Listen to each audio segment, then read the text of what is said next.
سلام لذكر اسمك زمن كرت عيمو بسم آب وولد ومنفس قدوس أحد أملاك آمين. مزمور لب أملاك قدوس داويت እግዚአብሔር አምላክ ጸጋን በረከትን ናይ ቅዱስ ዳዊት ያካፍለና አሜን። መዝሙር 121 እግዚአብሔር ሐላዊና እዩ ናባኽራን እጥምታለሁ ረድኤተይ ካበይ ኮንዩ ዝመጸኒ ረድኤተይሲ ካብቲ ሰማይን ምድርን ዝገበረ እግዚአብሔር ይዝመጸኒ ንሱ ንእግርኻ ኣይሰናኽልን እዩ ሓላዊኻ ኣይተኸስን እዩ እወ እቲ ንእስራኤል ዝሕልው ኣይተኸስን ኣይድቅስን እዩ እግዚአብሔር ሓላዊኻ እዩ ንሱ ኣብ የማንካ ኮይኑ የጽለልካ ፀሓይ በመዓልቲ ወርሕውን ብለይቲ ኣይኮዓካን እዩ እግዚአብሔር ካብ እከይ ዘበለ ከድሕነካ እዩ ንነፍስኻ ድማ ክሕልዋ እዩ እግዚአብሔር ካብ ሕጂ ንዘለዓለም ምውጻእካን ምእታውካን ክሕሉ እዩ አሜን። መዝሙር 122 ውዳሴ ንኢየሩሳሌም ናብ ቤት እግዚአብሔር ንኺድ ምስ በሎኒ ተሓጐስኩ ኦ ኢየሩሳሌም እነሆ መጺና ኣብ ደገታትኪ ደው ኢልና ኣለና ኢየሩሳሌም ብጽቡቕ ተሰሪዓ ዝተሃንጸት ከተማ እያ ቶም ነገዳት እስራኤል ከምቲ እግዚአብሔር ዝኣዘዞ ንእግዚአብሔር ክውድሱ ናብ ኣይድይቡ ኣብኣ ነገስታት እስራኤል ፍርዲ ዝህብሉ ዝፋናት ኣሎ ኢየሩሳሌም ሰላም ክትረክብ ከምዚልኩም ጸልዩላ እቶም ዘፍቅሩኺ ይሃብትሙ ኣብ ውሽጢ መካብያኺ ሰላም ኣብ ውሽጢ ኣዳራሻትኪ ኸኣ ቅሳኔት ይሃሉ ምእንቲ ኣሕዋተይን ብጾተይን ንኢየሩሳሌም ሰላም ይኹነልኪ ይብላ ምእንቲ ቤት እግዚአብሔር አምላኽና ኢለ ሰናይኪ ደለለኹ አሜን።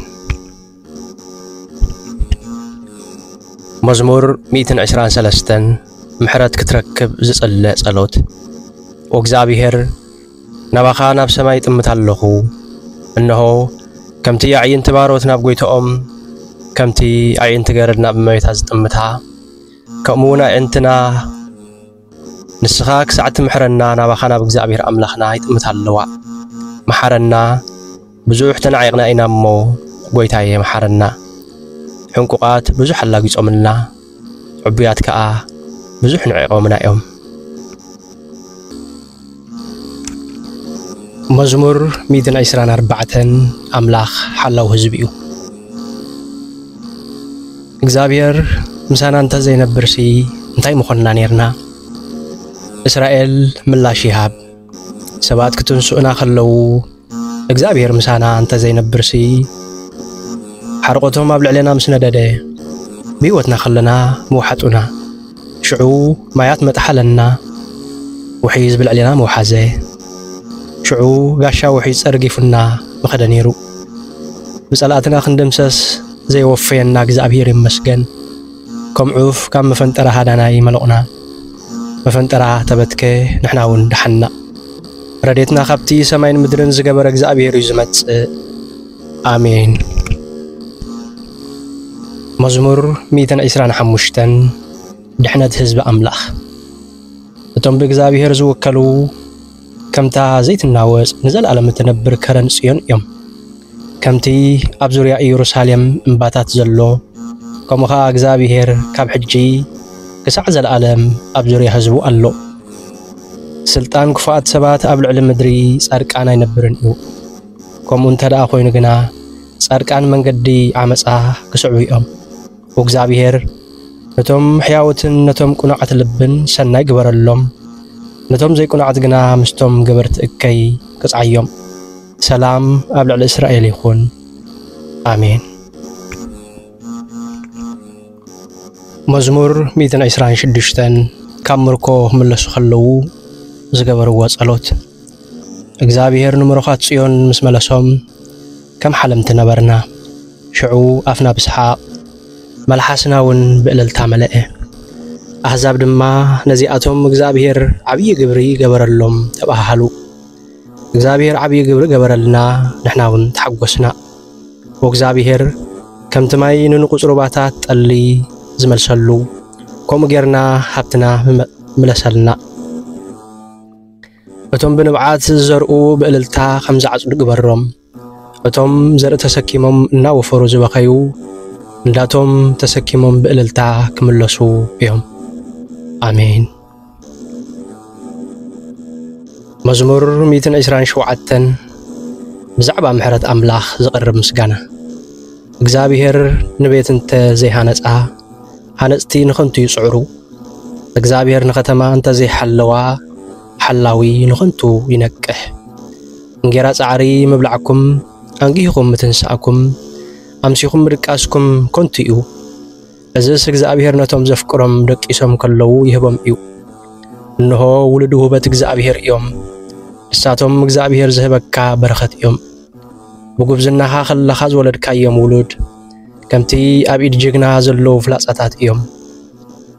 ولبادو كم زبالة فلاسة زملاء سبعي عود يو نسو أبايتو مسألاتو كم ما قلت كله خدتو أكسعرنيو مزمور 120 شمنتن نجزابير بمئزاز زركب عصبي نجزابير زفره تزازاتو زفصم سب بصيو عيو عداوكا زفريو كتبلعي خامو بصيخا من نبابرخا كل خا كبارخيو سبيتخا أوشت بيتكا كم فرايت وينخت كونيا ولدكا أبزريا مأدخا كم تخلي أولع كونيوم إنه اتين እግዚአብሔር ዝእዘዝ ሰብ ከም ዚሉ كبارخيو እግዚአብሔር ኣብ እንባጽየን ኮይኑ ይባርኽካ ኩለን መዓልታት ህይወትካ ድማ ሰናይ ኢየሩሳሌም ከም ትርኢ ይግበርካ ደቅደቅኻውን ክትርኢ ይብቅዕኻ سلام لإسرائيل يكون آمين مزمور 129 إسرائيل كاب صلاتهم كدحنو زصلي وصلوت او إسرائيل كاب نسنتي جميروم بزح غزي اصببولاي انابلكا اسكا ازنتولنا كاب نسنتي جميروم بزح غزي اصببولاي غناخي ايسعرونن نزباني غريفوم كم زتحرس غرات امسلو እግዚአብሔር ግና ጻድቅ እዩ ነቲ ኣሲሩን ዝነበረ ገመድ በቲኹ ሓራውጻኒ ንጽዮን ጸልኡ ሁላቶም ይሕፈሩ ተሳዒሮም ንድሕሪት ይመለሱ ከምቲ ዓጻዲ ኢዱ መሊኡ ዘይዓትረሉ መልዓል እንዳእትውን መሊኡ ዘይሓቕፈሉ ከዓየ ዘሃጉግ ሳዕሪ ናሕስ ኮይኑ ሓለፍቲ መንገዲ ድማ በረኸት እግዚአብሔር ኣብ ልዕሊኹም ይኹን ብስም እግዚአብሔር نبارخكم لنا أي بلوم مزمور 130 ردية المركب زغربت صلوت او እግዚአብሔር ኣብ ማዕሙቕ ሓዘን ኮይነና በኻይ እው ያለሁ ወጎይታይ ድምጽ ይስማዕ ናብ ድምጽ ምህለላ ያቅልብ እግዚአብሔር በደልና እንተ ጸብጸብካስ ወጎይታይ ካብ ኩነን የስመን ክመልቁ ይኽእል ግናኸ ምእንቲ ክንፈርሃካ ንስኻ ኃጢአትና ተሓድገልና እግዚአብሔር ክረዳእኒ በሃንቀውታ ይጽበለኹ بقالون تسفاي قبرالخو حلفاتهم وقحتها زصبيو حلوتي اوه حلفاتهم وقحتها زصبيو حلوتي انا لእግዚአብሔር ጽበየለኹ ምሕረት ኣብ እግዚአብሔር ብዙሕ መድሓን ከአቡ እሞ ኦ እስራኤል ለእግዚአብሔር ተጽበዮ እግዚአብሔር ንህዝብ እስራኤል ካብ ኩሉ አበሰኦም ከድሕነሚዩ አሜን مزمور 131 بتحتنا أب እግዚአብሔር مأمان و እግዚአብሔር تعبيت حديق اللخو تمكحتون قديفة يلخو بزعب عبيين كستوعلو زيك للنقرن مقداس قديفة يلخو وقادقات حقس اللخو سلامون رخيب اللخو كمتي أبحق فأدئو هدئو زدك سهسان كم نفسي أوشت أي هدئ الله او اسرائيل ካብ ሕጂ ንዘለዓለም በእግዚአብሔር ተስፋ ግበር አሜን مزمور 132 بزعبا بيت مقدس زقرب وداسي وእግዚአብሔር نداويتن نتي استقبلو مكران ايترسعيو نسو نእግዚአብሔር كم زمحله ناخا نتنا يعقوب سلطن املاخ كم زيلو كم استمصابعه ايترسع بحقي ناب غزاي اي اتوني ابعراتي يدقسني نእግዚአብሔር زخون بوتا نتنا يعقوب سلطن املاخ زخون محدري كسع زركبسي اي كعرفني اي كدقسني إنه أبيت لهم بزعبا تابوت كيدان سمعنا أمرر يعارك رخبنا إياه نبيت إغزابيهر نؤتو أبكد مزفانو خاء نسجد ونبلنا وإغزابيهر أتعملكت حيل خازخونة تابوت كيدان حيسكا نبيت مقدس مساها أبا أو نزل عالم نبر كهناتكا كل جزي كونو عيقبارو هزبخ عدما للي بلو نداويت باريخا أتسفيخايو نبركا نتي زقبأكايو نغسكا أيتتنطنو إغزابيهر نداويت كم زسعبيلو محللو بزو محلون أيكتعسنيو حادي كابدقخا أبزفانكا كأمتيه نسو دما بدحريخا كنقسيو ولدكا كيدانين نتزهبكوهم تأزازين انتحلو ولدهم دما أبزفانكا تأميتهم نحوارو كنقسيهم እግዚአብሔር ንጽዮን ሐረያ محلري እختከውን ደማ በሃጋ እዚኣና ሓዋሩ ማዕረፊተይ እያ ብሂገያ እየሞ ኣብዚኣ ክነብር እየ ንሲሳያ ኣጸቢቕ ኣኽባርኾ ንድኻታታ እንጌራ ክጽግቦም እየ ንኻህናታ መድሕን ከልብሶም እየ ህዝባ ኸኣ ብሓጎስ እልል ክብሉ እዮም ኣብኣ ሓደ ካብ ዘርኢ ዳዊት ንጉስ ክሸይም እየ كم زغيره نقبعي منغستي كأملو إيه نسألاتو نوري كالبسومي نمنغستقنا كم عبلو إيه آمين مزمور 133 فقري أحوات إنه حزبي እግዚአብሔር بحد حبيرهم كنبروس أزيو سناين تعمن إيو كمتي أبرئ سأرون نفسسي كابو جمير دما أبجحمن أبزفر كدانون سأرر زبالة خبر زيت إيو هو كمتي ناب كوربيت سيون زورد تقل إمباهيرمون إيو إغزابيهر أبقى برختن نايزل عالم هيوتن عزيز الله آمين مزمور 134 نعو نእግዚአብሔር نمسجنه أتم بليتي أبيت እግዚአብሔር تقومو كلكم باروت እግዚአብሔር نእግዚአብሔር أمسجنوه أما قدسو أداوكم على إلكم صليو نእግዚአብሔር كا أمسجنوه سماين مدرن زغبر እግዚአብሔር ካብ ጽዮን ይባርኽኩም آمين مزمور 135 مزمور مسجانا نእግዚአብሔር أمسجنوه أتم بارت እግዚአብሔር سم እግዚአብሔር أمسجنو أتم أبيت እግዚአብሔር أبا أصلبيت أملاخن أتقومو نእግዚአብሔር أمسجنوه እግዚአብሔር سنا إيمو أمسجنوه قروم إيمو نسمو مسجانا زمرلو እግዚአብሔር يعقوب ناتو نهزب إسرائيل كا طريتو كخونو حريوم እግዚአብሔር عبي مخانو أبلع لكلهم أمالخت كا قويتا مخانو يفلت إيه نسو أب سماين مدرن أب بحرن معمقون زلاليو زبالة زقبر إيو نقمي كاوسن مدري كمزل علي قورو بقزي زناب مبرق يقبر ننفاس كام مزقو يوتو أب قبسي بخور سبن انسسان قتلي أبو نفرقونن مسافنتن من تخقص تأمرتن تأمراتن قبري بزحات حزابات فئي نعبيتي نغستاتون قتله نسيهون ننغس أمراويان نأوغ ننغس باسانن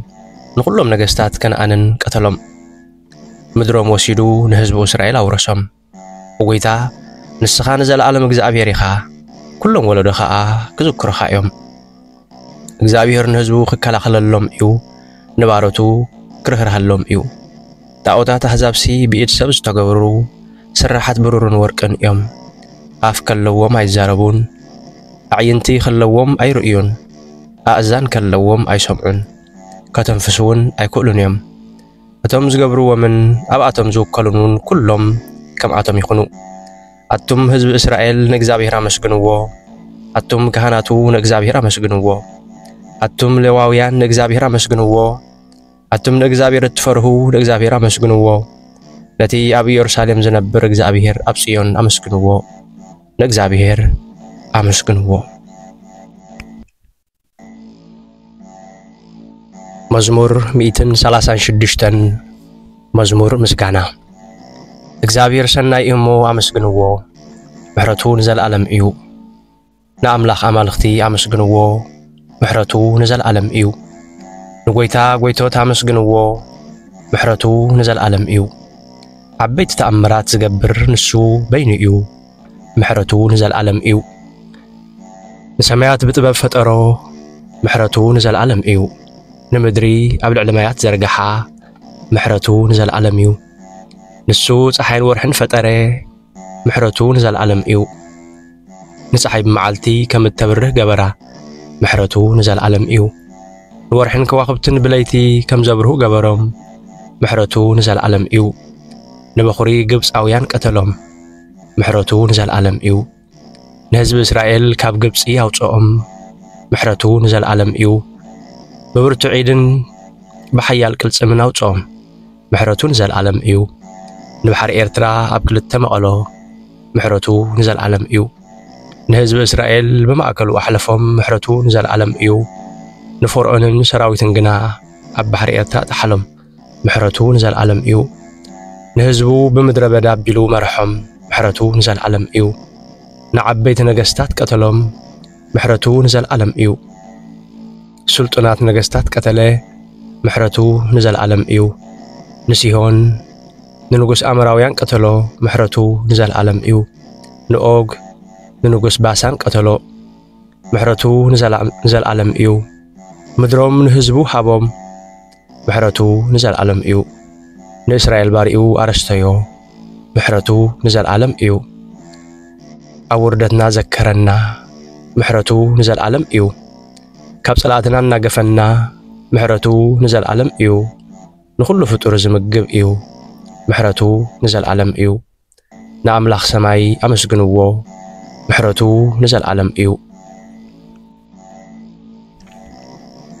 مزمور 137 قزما إسرائيل أمركو بابلون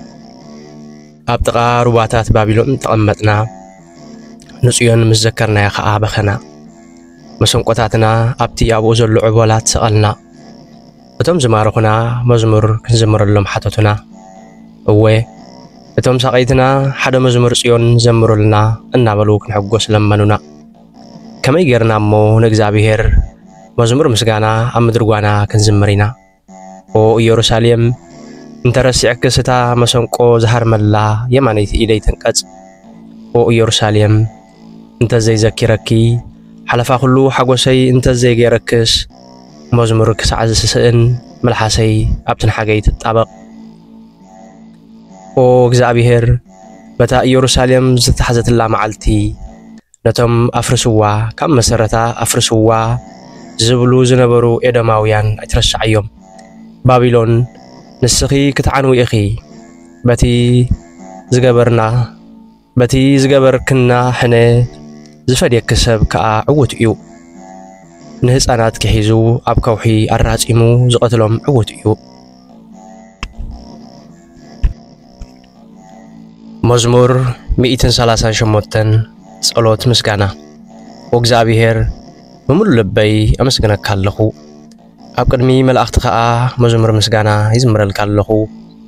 قال كان سم كان عبي خمزخوني أريخ أي خامو نقدس مقدس كابل أخسجد لسم كون سلام حرت كان حق خاني لي كمسكنا إيه مسوعكوها ملس كاللي بحيلخا أبرتع خاني وእግዚአብሔር كلهم نجستات مدري نتذهب كايو تصفى سميعهم كمسكنا خايم بزعبا قبرتاتك بزعبا تعبي كبرخان كزمرو يوم እግዚአብሔር ልዕሉኳ እንተኾነ ንትሑቲ ሓልየሉ ንዕቡ ግና ካብ ርሑቕ የልዕሎ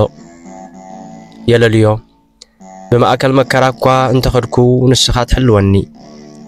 نخورا صلاة تقاومو بحيل خاون تدحنني وغزابير نتسفاتاتكا كتفصم لئيخا محرتكا ون زلعلم ايو نفطوركا ايتحدقو آمين. مزمور 139 فلطت أملاخن حاليوتن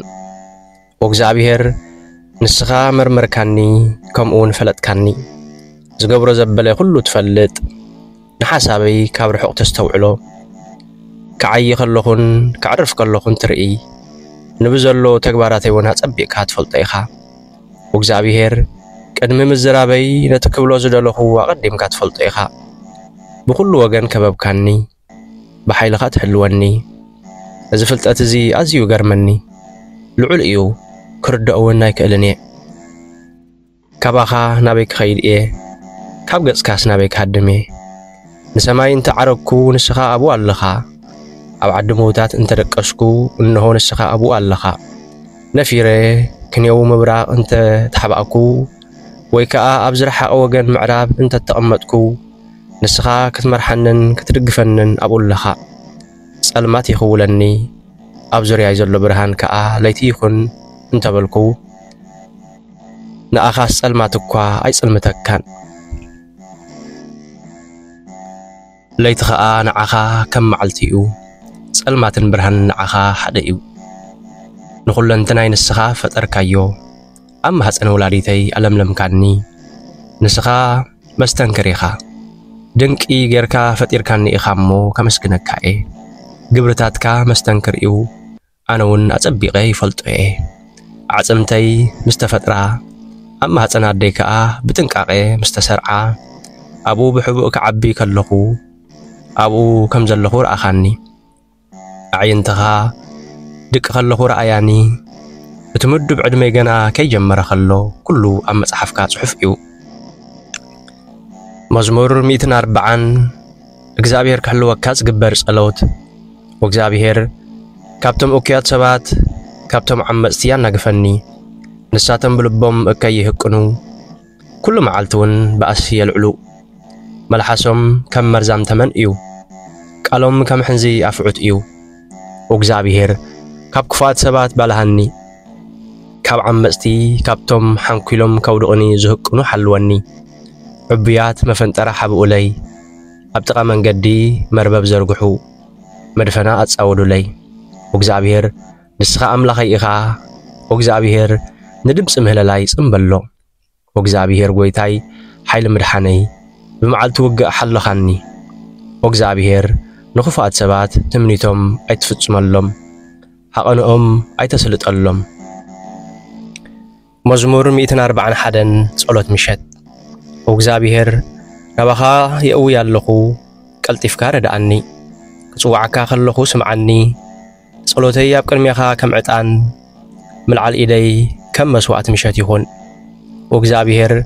نأفيك أفير قبرلو دق خنافري حلو مسقبرت أكي كفاءت كي قبرسي لبينا بكفاءت كي زنبل حلواني أنا خاء أبد قسم كتو أكسات فنئي صادق بلوهاتي وقعني كم أوني زلفني إذن عاي زيت رأسيو كاب كفاءت سبات قنا كل جزي كاب تكبارم كحلو سلازس اللي كبري أي قبلني مسافنتم بقدل مستدربيو قالاتي حق خمز نبري كأمنو يوم كمتي عنشايتي تفليسون تقراريسون زدق كموها عطمتم أبقاف مقابر تبتني أنا قنا أوغزابير أملاخ نأمنتي نسخا إيخا حلوخا أدلي اللغو كموت هيتحدقني كابتي زاس أود لي متساوديان كأما فنترا قبرت إكاين حلواني أنا بزيقال قدآت كحلف كاللغوش كفؤات عم متساودي يودقو آمين مزمور 140 كلتن رديئة المركاب زقبر صلوت دمص يالعيلين أب እግዚአብሔር يقوي اللهو ناب እግዚአብሔር يمهلل اللهو ጓህየይ أب ቅድሚኡ ይኽዑ ሽግረይ أب ቅድሚኡ ይነግር اللهو ተስፋ ክቆርጥ ምስተቀረብኩ ንሱ እንታይ ክገብር ከም ዝግባእኒ ይፈልጥ እዩ በታ ዝሓልፈላ መንገዲ ጸላእተይ መፈንጠራ ሓብኡለይ የማነ ጸጋም ጠሚተ ዝረድኣኒ ሰብ ሰኣንኩ ዝዕቁበኒ ሰብ ሰኣንኩ በኣይ ዝግደስ ሰብ የልቦን ወእግዚአብሔር ክትረድኣኒ ናባኻ ይእውይ ኣለኹ ንስኻ መዕቆብየይ ኢኻ ኣብዛ ህይወት እዚኣ ዝደልዮ ግደይ ንስኻ ኢኻ ኣብ ብዙሕ መከራ ጥሒለ ስለ ዘለኹ ኣውያተይ ስማዕ ሓይሎምኒ ኣለዉ እሞ ካብ ጸላእተይ ኣናግፈኒ ካብ ማእሰርተይ ኣውፂኻ ሓራ ግበረኒ ኣነ ኸዓ በቲ ዝገበርካለይ ሰናይ ኣብ ማእከል ጉባኤ ህዝብኻ ከመስግነካ እየ አሜን መዝሙር 143 ረድኤትን ምርካብ ዝቐረበ ጸሎት ኦ እግዚአብሔር ጸሎተይ ስማዕ ጻድቕ ኢኻ እሞ ንምህለላይ ጽምበሎ እሙን ስለ ዝኾንካ መልሰለይ ኣብ ቅድሜኻ ሓደ ሰብ እኳ ጻድቕ የልቦን እሞ ምስ ባርያኻ ኣብ ፍርዲ ኣይትእቶ ጸላእየይ ኣሳጓጎኒ ፈጺሙ ኸዓ ሰዓረኒ ኣብ ጸልማት እውን ኣንበረኒ ኣነ ኸዓ ከምቶም ቀደም ዝመቱ ኾንኩ ስለዚ መንፈሰይ ኣብ ውሽጠይ ደኸመ ኣነ ተስፋ ቆረጽኩ ናይ ቀደም መዓልታት ይዝክር ኣለኹ ኩሉ ተግባራትካ ኣስተንትን ግብሪ ኣዳውካ ይሓስብ ኣለኹ እናጸለኹ ኣዳወይ ናባኻ ይዝርጋሕ ኣለኹ ኣነ ከም ደረቕ ምድሪ እጸምኣካ ኣለኹ ወእግዚአብሔር ተስፋ ቆሪጸ ኣለኹ እሞ ቀልጢፍካ ምለሰለይ ነቶም ኣብ ዓዲ ምዉታት ዝወረዱ ከይመስልሲ ገጽካ ኣይትኸውለለይ በኣኻ እውክል ኣለኹ እሞ ንጎንጎ ምሕረትካ ኣስማዓኒ ጸሎተይ ናባኻ ይዕርግ ኣለኹ እሞ እታ ዝኸደላ መንገዲ ኣፍልጠኒ ወእግዚአብሔር ዕቑባኻ እየ ካብ ጸላእተይ ኣናግፈኒ ንስኻ ኣምላኸይ ኢኻ እሞ ምግባር ፍቓድካ መሃረኒ ሰናይ መንፈስካ ብቕኑዕ መንገዲ ምርሐኒ ወእግዚአብሔር ስለ ስምካ ኢልካ ብህይወት ኣንብረኒ ብጽድቅኻ ንነፍሰይ ካብ ጸበባ ኣውጻያ ንዓይ ምሕረት ጌርካለይ ኢኻ እሞ ንጸላእተይ ኣጽንቶም ኣነ ባርያኻ እየ እሞ ነቶም ጸልኡ ንኹሎም ኣጥፋእዮም አሜን መዝሙር 144 ዝተዓወተ ንጉስ ንእግዚአብሔር ከመስግኖ ከሎ አንታ ሰልፍ እትምህረኒ ንወግእውን እተዳልወኒ ሓላዊ ዝኾንካ እግዚአብሔር ተመስገን ንስኻ መዕቆብየይ ዕርደይ እምባይ መድሓንየይ ዋልታይ ኢኻ ህዝብታት ከም ዝግዙእኒ እትገብር ንስኻ ኢኻ ወእግዚአብሔር ንስኻ ክሳብ ክንደዚ እትሓስበሉስ ሰብ እንታይ እዩ ንስኻ ክሳብ ክንደዚ እትዝክሮስ ሰብ መን እዩ ሰብ ሽው ኢሉ ከም ዝሓልፍ ንፋስ እዩ መዓልታቱ ከም ዝሓልፍ ጽላሎት እየን ወእግዚአብሔር ሰማያት ጨንዲሕካ ንዓውረድ ነኽራን ተንክዮም እሞ ትኪ ክተፍኡ እዮም መባረቕ ስደድ እሞ ንጸላእትኻ በትኖም ፍላጻታትካ ወርዊርካ ኣሸብሮም ኢድካ ካብ ላዕሊ ስደድ ካብ ዓሚቕ ማያት ኣውጻኒ ካብ ኢድ ወዲ ጓና ናግፈኒ ካብቶም በኣፎም ጠልመት ዝዛረቡ ካብቶም ምሒሎም ሓሶት ዝዛረቡ ባልሃኒ ኦ ኣምላኽ ሓድሽ መዝሙር ክዝምረልካ እየ 10 ኣውታር ብዘለዎ በገና ክውድሰካ እየ ነገስታት ዲል እትህብ ንዳዊት ባርያኻ ካብ ክፉእ ሰይፊ እተድሕን ንስኻ ኢኻ ካብ ኢድ ወዲ ጓና ኣድሕነኒ ካብቶም ሓቂ ተዛሪቦም ዘይፈልጡ ካብቶም ምሒሎም ዝሕሱ ጨካናት ጸላእተይ ባልሃኒ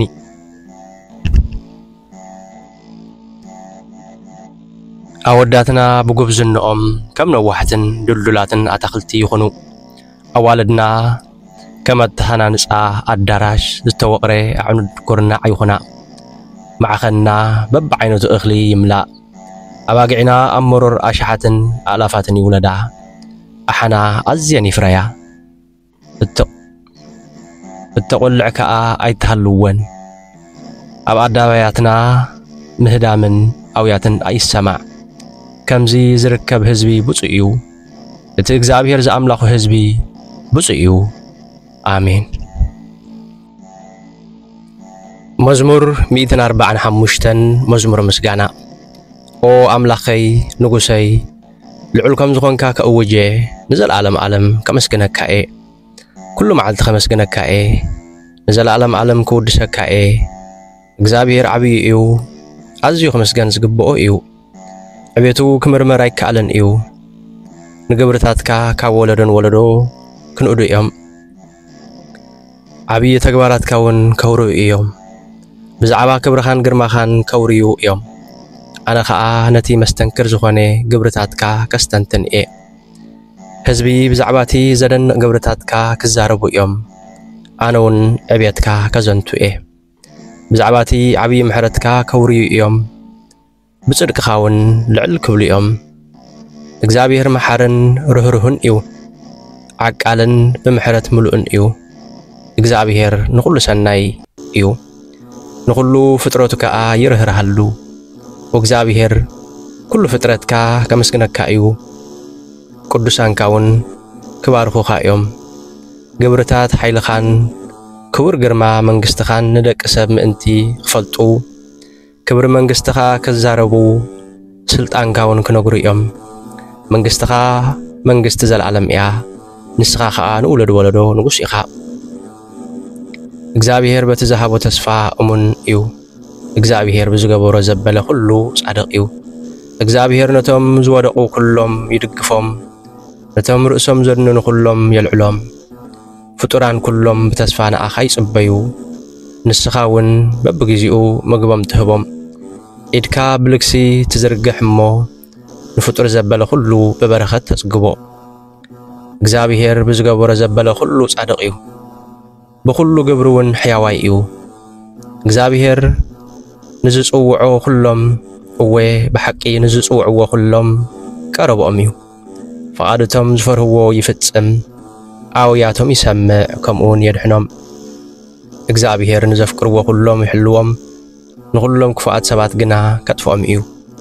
ኣነ ንእግዚአብሔር ኩሉ ግዜ ከመስግኖ እየ ኩሉ ፍጡር ከዓ ንቅዱስ ስሙ ንዘለዓለም ዓለም የመስግን አሜን መዝሙር 146 ንዘድሕን ኣምላኽ ኣመስግንዎ ንእግዚአብሔር ኣመስግንዎ ወእግዚአብሔር መስግነካ ኣለኹ ብህይወተይ ክሳዕ ዘለኹ ንእግዚአብሔር ከመስግኖ እየ ንኣምላኸይ ምሉእ ህይወተይ ክዝምረሉ እየ ብመሳፍንቲ ኣይትወከሉ በቲ ክረድእ ዘይከኣሎ ወዲ ሰብ ኣይትተኣመኑ መይቶም ትንፋሶም ምስ ወፀት ናብ መሬቶም ይምለሱ በታ መዓልቲ እቲኣ ሓቂኖምዎ ዝነበሩ ኩሉ ይጠፍእ ኣምላኽ ያዕቆብ ዝረዲአቱ ተስፉኡ ከዓ ኣብ እግዚአብሔር ኣምላኽ ዝገበረ ሰብ ብፁዕ እዩ ንሱ ንሰማይን ምድርን ንባሕርን ኣብኡ ንዘሎ ኩሉን ዝገበረ እዩ ንሱ ነቲ ዝሃቦ ተስፋ ኩሉ ግዜ ይፍጽሞ ንጡቓት ፍትሒ የውፃሎም ንጥምያት እንጌራ ይህቦም እግዚአብሔር ንእሱራት ይፈትሖም እግዚአብሔር ንዕውራት ከም ዝርእዩ ይገብሮም እግዚአብሔር ንዝወደቁ የልዕሎም እግዚአብሔር ንጻድቃን የፍቅሮም እግዚአብሔር ንስደተኛታት ይዕቅቦም እግዚአብሔር ንዘኽታማትን መበለታትን ይኣልዮም ንኹፋት ሰባት ግና የጥፍኦም እግዚአብሔር ንዘለዓለም ንጉስ እዩ ኦ ጽዮን ኣምላኽኪ ንውልድ ወለዶ ንጉስ እዩ እግዚአብሔር ኣመስግንዎ አሜን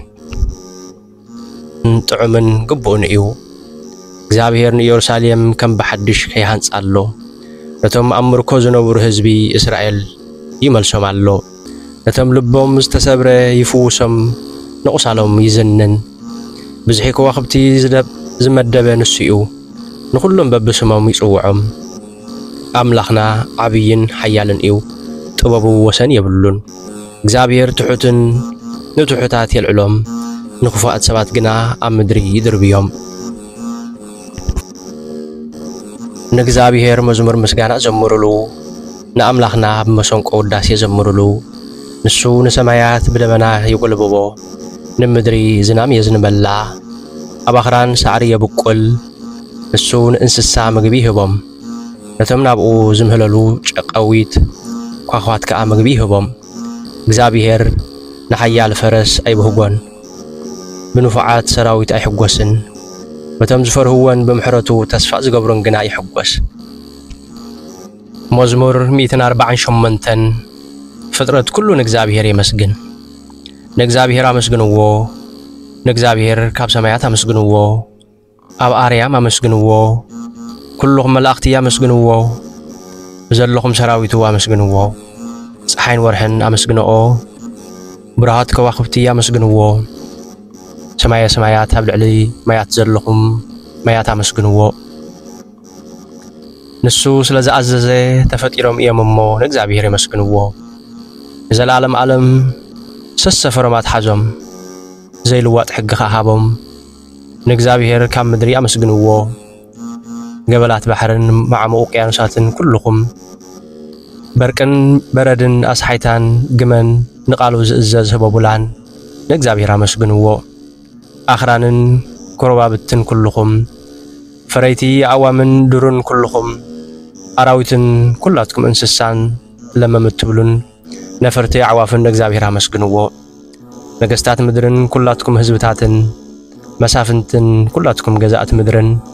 أقوازن ورازوتن عبيتن هساناتن نكزابيهر أمسجنوا سمو بين العلئيو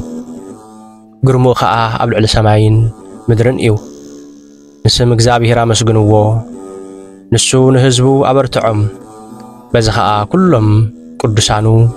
እቶም ንሱ ዘፍቅሮም ህዝቢ እስራኤል የመስግንዎ አለው ንእግዚአብሔር አመስግንዎ አሜን መዝሙር 149 መዝሙር ምስጋና ንእግዚአብሔር አመስግንዎ ንእግዚአብሔር ሐድሽ መዝሙር ዘምሩ ህዝቢ እግዚአብሔር አብስተአከበሉ አመስግንዎ ህዝብ እስራኤል በፈጣሪኩም ተሐጎሱ ህዝብ ጽዮን በንጉስኩም እልልበሉ ንስሙ በሳዕሲዕት አመስግንዎ በኸበሮን በገናን ዘምሩሉ እግዚአብሔር በህዝቡ ይሕጎስ ንትሑታት በዓወት ይስልሞም ህዝብ እግዚአብሔር በትዝረኸቡ ዓወት ደስ ይበሎም ሙሉ ለይቲ ኸኣ እልል ይበሉ ምስጋና ንእግዚአብሔር ኣብ ጎረሮኦም ክልተ ዝኣፉ ሰይፉን ኣብ ኢዶም ይሓዙ ከም ዝገይሮም ንኣህዛብ ክስዕርዎም ንህዝብታት ከዓ ክቐጽዕዎም እዮም ነገስታቶም ብሰንሰለት ንመራሓቶም ከዓ ብመቑሕ ሓጺን ክኣስርዎም እዮም በዚ ነቲ እግዚአብሔር ዝኣዘዞ መቕጻዕቲ ክፍጽምዎ እዮም እዚ ንኹሎም ህዝቢ እግዚአብሔር ክብሪ እዩ ንእግዚአብሔር ኣመስግንዎ አሜን መዝሙር 150 መዝሙር ምስጋና ንእግዚአብሔር አመስግንዎ ለአምላኽ ኣብ መቕደሱ አመስግንዎ ኣብ ሰማይ ንዘሎ ኃይሉ አመስግንዎ ስለ ግብርታት ኃይሉ አመስግንዎ ከም ልዕልና አብየቱ አመስግንዎ ብድምጽ መለኸት አመስግንዎ በበገናን መሰንቆን አመስግንዎ በኸበሮን ሳዕሲዕትን አመስግንዎ በቃና አውታርን እምብልታን አመስግንዎ በጸናጽል አመስግንዎ በብርቱዕ ዝደሃዩ ጸናጽል አመስግንዎ ሕያው ዘበለ ፍጥረት ኩሉ ንእግዚአብሔር የመስግኖ ንእግዚአብሔር አመስግንዎ አሜን ሰላም ለዝክረ ስምኪ ዘመን ክርጣይሙ